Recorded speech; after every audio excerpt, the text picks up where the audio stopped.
everyone, I'm back with a new video and my today's video is about mismanagement in India। यदि आप India में देखेंगे आपको हर department में, हर सेक्टर में मिसमैनेजमेंट दिख जाएगा। मतलब चीजें हमारे यहाँ पर प्रॉपर्ली मैनेज ही नहीं होती, या तो इसके कारण हमको बहुत ज्यादा पैसे का लॉस करना पड़ता है, या हमारा बहुत टाइम इन्वेस्ट होता है, या किसी तरह की मिसहैपनिंग्स होती ही रहती है। रियल में बहुत ही सीवियर इशू है, क्योंकि जिस तरह से हमारी कंट्री में चीजों को हैंडल ही नहीं कर पाते, उसका डायरेक्ट इफेक्ट पड़ता है हमारे सिस्टम में और हमारा सिस्टम गड़बड़ा जाता है। यदि रिसेंटली मैं बात करती हूँ मरीना चेन्नई में, जहाँ एयर शो ऑर्गेनाइज करा गया था, वहां पर जो मिसहैपनिंग हुई वो बहुत ही शर्मनाक है, और उसमें जो मैनेजमेंट ने प्रॉपर्ली हैंडल नहीं कर पाए वो उससे भी ज्यादा नेगेटिव चीज है। 15 लाख लोगों को बुलाना, मतलब एयर शो के लिए यदि आप 15 लाख लोगों को बुला रहे हैं, इससे ज्यादा स्टूपिडिटी कोई हो ही नहीं सकती। इतने सारे लोगों को फर्स्ट ऑफ ऑल बुलाने की जरूरत ही नहीं थी।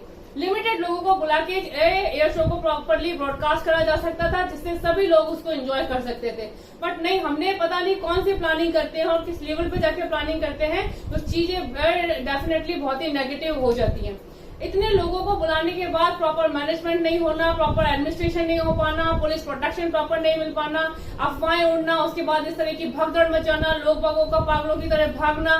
मतलब आप देखिए 200 लोग घायल हो जाते हैं, 5-6 लोगों की डेथ हो जाती है, कितना सीवियर इशू बन रहा है।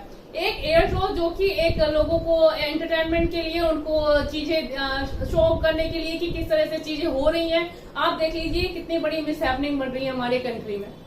सो it is really very negative thing, और हम लोगों को सोचना चाहिए, क्योंकि हम जब भी कुछ काम करते हैं हम वन डायरेक्शन में जाके चीजें करने लग जाते हैं, उसके प्रोज एंड कॉन्स नहीं देखते। हम नहीं सोचते कि इस तरह की कुछ चीजें हो सकती हैं, इतनी भीड़ है तो यदि उसको हम किस तरह से हैंडल करेंगे, चीजों को किस तरह से मैनेज करेंगे, हम इन सब चीजों पर ध्यान ही नहीं देते। मतलब बेसिक चीजों पर ध्यान दे लेते हैं और उसकी बेसिस पे काम करने लग जाते हैं। फिर जब उसके काउंटर रिएक्शंस होते हैं तो इस तरह की मिसहैपनिंग्स होती हैं। तो it is really shameful for our nation यदि हम इस तरह से चीजों को मैनेज नहीं कर पा रहे। हमें पता है कि गैदरिंग का इतना इशू है, तो हम क्यों इतने लोगों को गैदर करते हैं, ये सारी चीजें हमें प्रॉपरली सोचनी चाहिए और अकॉर्डिंगली काम करना चाहिए। So it is really important for our country to manage the thing properly, otherwise इस तरह की मिसहैपनिंग्स या इस तरह की घटनाएं होती रहेंगी। So what you guys think about it, suggest me your thought. Bye bye, have a nice time.